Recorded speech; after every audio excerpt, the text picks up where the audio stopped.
Bonjour à tous et bienvenue dans cette vidéo consacrée à l'optimisation des impressions 3D grâce au logiciel Octoprint.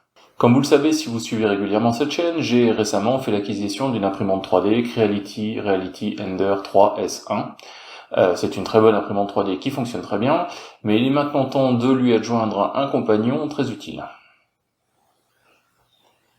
Pour cela, je vais utiliser un Raspberry Pi 0 muni d'une petite caméra afin de visualiser mes impressions. Et je vais aussi relier ce Pi 0 à l'imprimante à l'aide d'un câble USB. Conjointement à l'installation du logiciel Octoprint, je vais pouvoir démultiplier les fonctions de l'imprimante.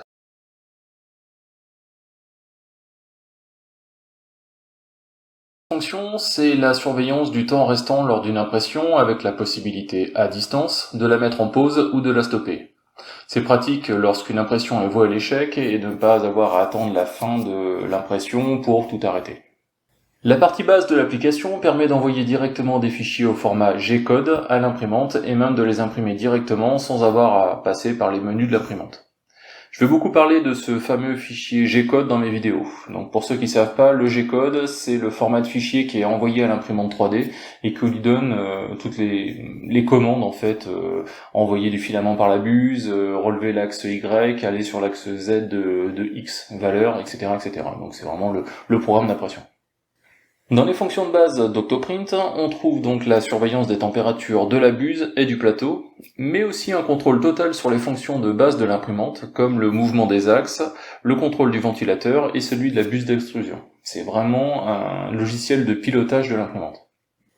L'onglet G-Code Viewer permet de visualiser en temps réel le travail de l'imprimante, instruction par instruction. Cette fonction est complétée par l'onglet Terminal qui affiche chaque instruction du G-code au fur et à mesure de l'exécution. Bon, ça peut être pratique pour du débugage, mais sinon on va pas suivre toutes les instructions une à une. Pour le dernier onglet nommé Timelapse, nous le verrons plus tard, mais il permet de prendre des images à intervalles réguliers d'impression afin de réaliser une vidéo à la fin. Un des gros avantages de ce logiciel, c'est sa communauté de développeurs et la bibliothèque de plugins. Nous le verrons à la fin de cette vidéo, mais certains d'entre eux méritent le détour. D'autres permettront tout simplement à certaines imprimantes d'être reconnues par Octoprint si elles ne le sont pas nativement. Bien, passons maintenant à la pratique. Tout d'abord, pour réaliser ce projet, il me faut un Raspberry Pi 0W ou Pi 0W2. Le W c'est important car sans Wi-Fi, pas de communication évidemment. Notez que Octoprint est compatible avec toutes les sortes d'appareils, dont une grande majorité des Raspberry Pi. J'ai choisi le Pi 0 parce que j'en avais un en stock, mais le Pi 02 aurait une meilleure compatibilité grâce à sa puissance supérieure. D'ailleurs, dans la doc d'Octoprint, il est noté que le Pi 0 n'est pas compatible, mais on va le voir, ça fonctionne parfaitement bien. Pour la caméra, mon choix s'est porté sur une Zero Cam disponible sur le site Pi-Hut. Elle est compacte, pas trop chère, et sa résolution de 5 millions de pixels est déjà bien suffisante pour ce genre de projet. Afin de maintenir tout ça en place, j'ai imprimé un support 3D comme celui-ci, destiné à accueillir le Pi et la caméra. Il sera monté sur un trépied comme celui-là. Il ne reste plus qu'à ajouter un câble d'alimentation pour le Raspberry Pi, ainsi qu'un câble USB à relier sur l'imprimante. Donc pour ma part, la Creality Ender 3S1, c'est un port USB au format USB-C.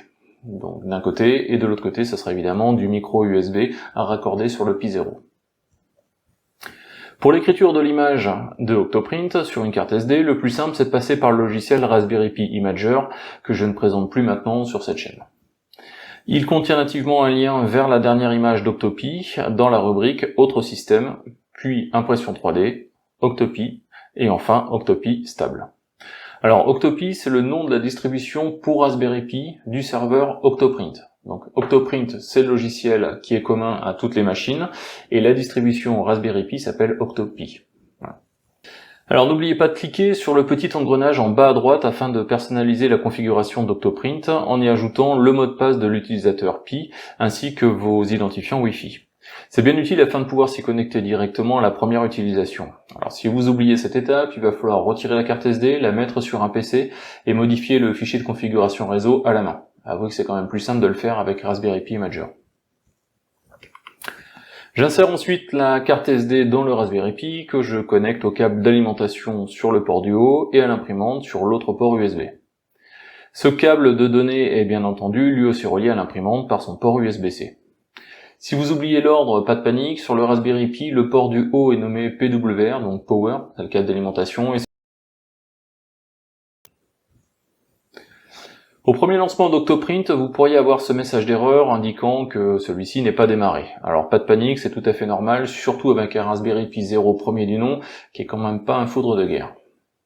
Lorsque le serveur est lancé la première fois, le Setup Wizard se lance automatiquement. Il va permettre de définir notre imprimante ainsi que l'ensemble des paramètres. Le premier d'entre eux permet de restaurer la configuration depuis une ancienne sauvegarde. C'est pas mon cas, donc je passe. Le second écran demande de créer un utilisateur et un mot de passe d'accès à Octoprint.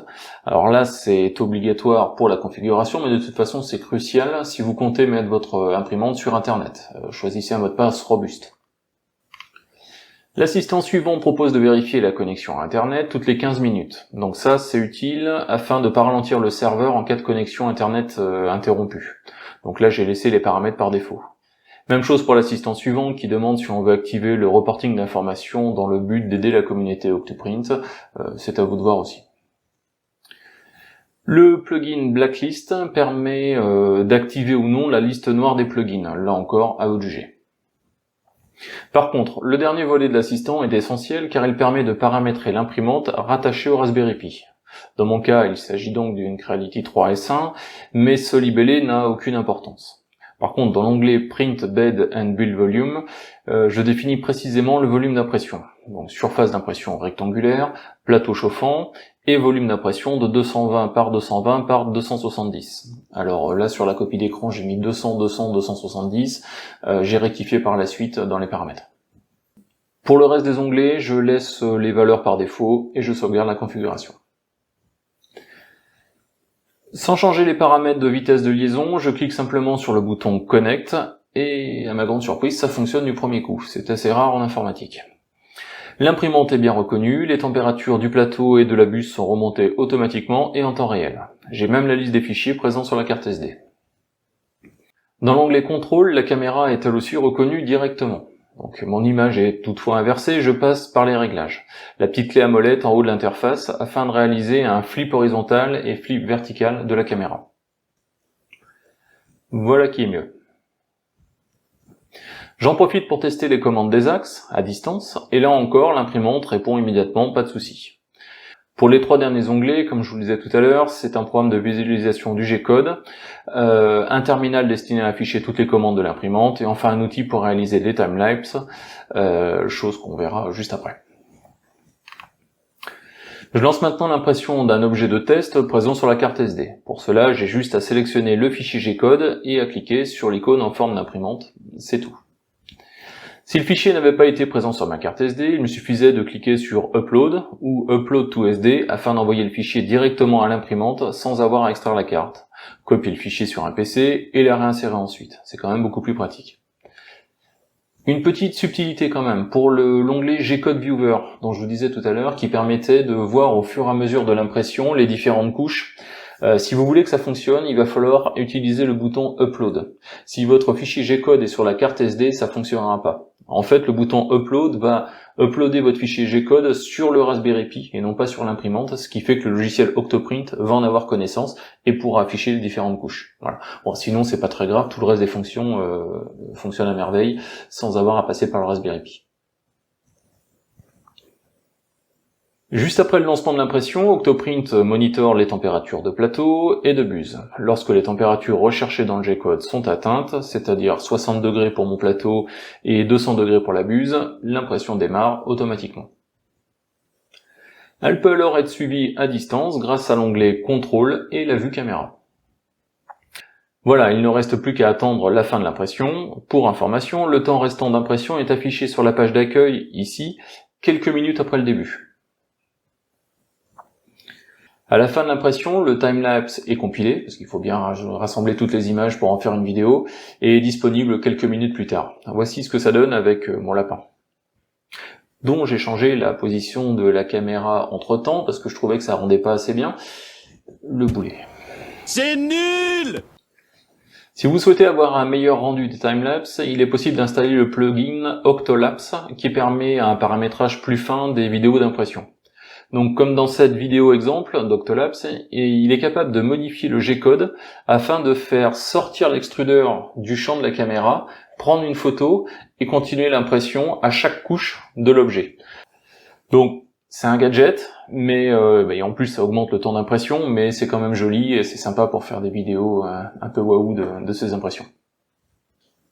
L'autre plugin intéressant à installer, c'est Camera Settings. Comme son nom l'indique, celui-ci permet de régler plus finement les paramètres de votre caméra, comme la saturation, le contraste, la luminosité, le temps d'ouverture, etc., etc.